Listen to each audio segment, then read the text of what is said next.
दोस्तों नमस्कार।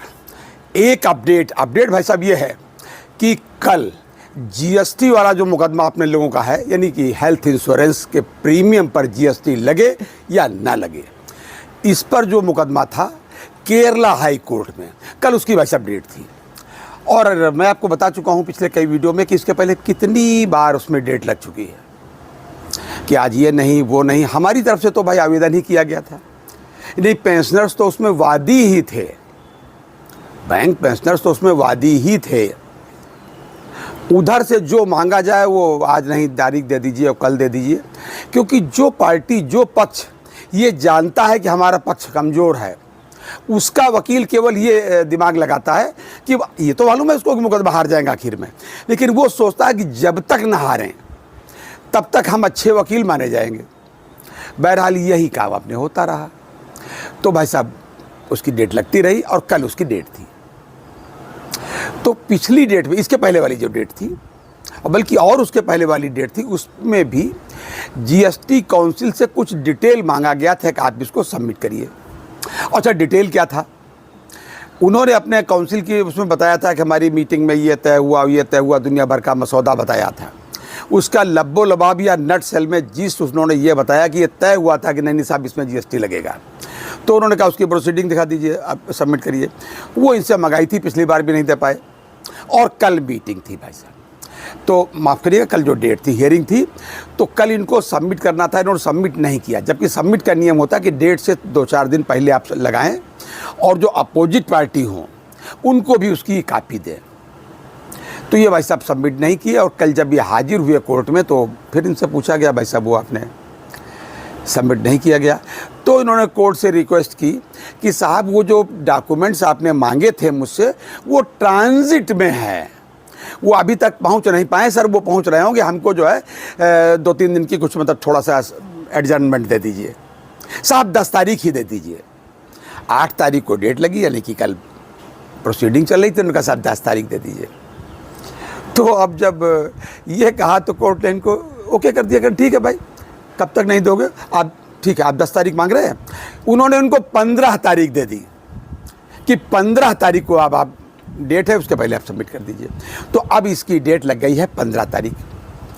मैं आपको ये बार बार अपडेट इसलिए दे रहा हूँ कि मेरी ये समझ में नहीं आ रहा कि 31 अक्टूबर को पिछला वाला जो इंश्योरेंस, हेल्थ इंश्योरेंस है, वो उसका पीरियड ख़त्म होने जा रहा है। 1 नवंबर से भाई साहब फिर शुरू हो जाएगा। आईबीए ने उसके लिए मंथन शुरू कर दिया है। आईबीए ने इसके लिए सजेशंस मांगे हैं।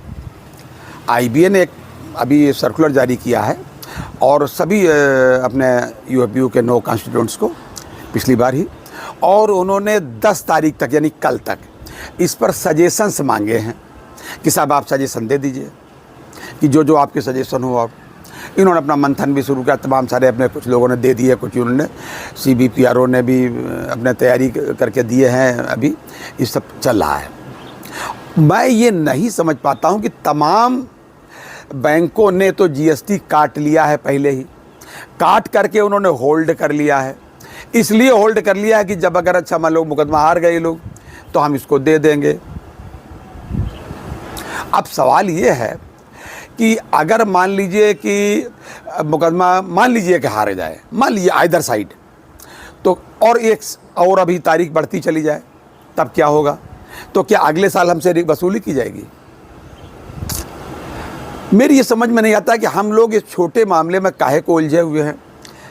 खंडेलवाल कमेटी ने बहुत पहले रिकमेंड कर दिया था, खंडेलवाल कमेटी हमने आपने नहीं बनाई थी, गवर्नमेंट की बनाई हुई थी, कि इतने प्रतिशत वेलफेयर फंड का कहाँ जाएगा, उसमें हमारा रिटायरीज़ का हेल्थ इंश्योरेंस भी शामिल था। यानी कि हमारा आपका हेल्थ इंश्योरेंस का प्रीमियम बैंक की तरफ से जाना चाहिए, जैसे कि वर्किंग वालों को जाता है। और लेकिन हम इसी में उलझे हैं कि हमारा हेल्थ इंश्योरेंस का जो है जीएसटी इस पर ना लिया जाए। हम लोगों को छोटी छोटी मामले में उलझाए रखा जा रहा है। खैर, केवल मेरा बताने का अभिप्राय है कि भाई साहब आज अभी 9 तारीख हो चुकी है। 12 तारीख तक सामान्य जन को लिए, हमारे आपके लिए सुप्रीम कोर्ट में अवकाश है, चल रहा है। 13 तारीख से सुप्रीम कोर्ट आम जनता के लिए भी खुल जाएगा। और 22 तारीख को MC सिंगला साहब का केस लगा है। हम तो कहेंगे सारा ऊर्जा इसी में सब लोग लगा दो, सारी भावनाएं जोड़ दीजिए, दुआएं जोड़ दीजिए, और हमारा जो ये वीडियो जिसको आप सुन रहे हों और या सुने, उसके कमेंट्स में इतना भर दीजिए कि जो लोग इसको मुकदमे को देख रहे हैं, आपकी तरफ से पैरवी कर रहे हैं, वकील साहब लोग, चाहे एडवोकेट सेवाराम साहब, डॉक्टर संजीव साहब या अन्य लोग, ये सब लोग जो पैरवी कर रहे हैं रईस वाले, ये सब लोग इतना उत्साहित हो जाए, इतना उत्साह से ये लोग लवरेज हो जाए कि बड़ा पूरे मन से मनोयोग से काम करें। मनोयोग से तो कर ही रहे, थोड़ा और इनको उत्साह आप दीजिए अपने कमेंट के माध्यम से कि हम आपके साथ हैं, फंड्स की ज़रूरत होगी तो भी हम देंगे, हालांकि मांगा नहीं जाएगा आपसे, और मांगा जाएगा तो अभी हम लोग हैं, फिर भी अगर मांगा जाएगा तो आप सब अपना आशीर्वाद दीजिए, और ज़रूरत होगी तो आपको बताएंगे। अभी तक कोई ऐसी बात नहीं आई है। और हाँ, एक चीज़ और, पिछली बार मैंने अपने वीडियो में बताया था कि Uttar Pradesh bank pensioner forum की मीटिंग में स्पेशल अलाउंस के एक पेटिशनर आरती प्रसाद सिंह जी 27 मई को लखनऊ की एक मीटिंग में पधारे थे, और उन्होंने ये जानकारी दी थी कि चूंकि स्पेशल अलाउंस के केस में ढेर सारे पेटिशनर हैं, इसलिए इसकी पैरवी नहीं हो पाती, तो 12 पेटिशनर एकजुट हो गए, और 12 पेटिशनर्स ने तय किया है कि हम लोग एकजुट होकर के एक एप्लीकेशन, कॉमन एप्लीकेशन लगाएंगे सुप्रीम कोर्ट में जब कोर्ट खुलेगा, यानी कि 13 तारीख को, या उसके बाद, जो 12 के बाद मेरा मतलब है। तो ये एप्लीकेशन लगाएंगे कि हमारा जो केस है, वो जो इस समय चिन्मय मजूमदार जी के केस के साथ जुड़ा हुआ है, ये हमारा केस अब बाबूराम कश्यप के साथ में हम 12 लोगों का केस जोड़ दिया जाए, और जो भी उसका नतीजा होगा, जो भी आप फैसला देंगे हुजूर हमको मान्य है। इसलिए भी मैं आपको याद दिला दूं कि बाबूराम कश्यप जी का केस जो है हाई कोर्ट से जीत करके ये लोग आए हैं जी।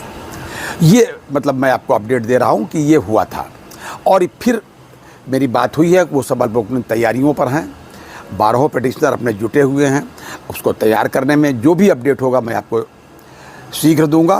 तो ये भैया GST का जो मामला है उसकी ये स्थिति है, ये हमारे बैंक पेंशनर्स की स्थिति है। तो मैं आपसे निवेदन करूंगा कि आप सब लोग MC सिंगला साहब के केस के मामले में, अपने स्वर्गीय MC सिंगला साहब के केस के मामले में पूरे मनोयोग से ईश्वर से प्रार्थना करें, दुआएं दें कि शीघ्र आपके पक्ष में ये इसका निर्णय हो, सरकार इसको तुरंत लागू करे, और उससे मिलने वाले एरिया से आप अपनी सेहत को और दुरुस्त रखें, और तमाम वर्षों तक इस एरियर को खर्च करें, और जो है बढ़ी हुई पेंशन का एंजॉय करें।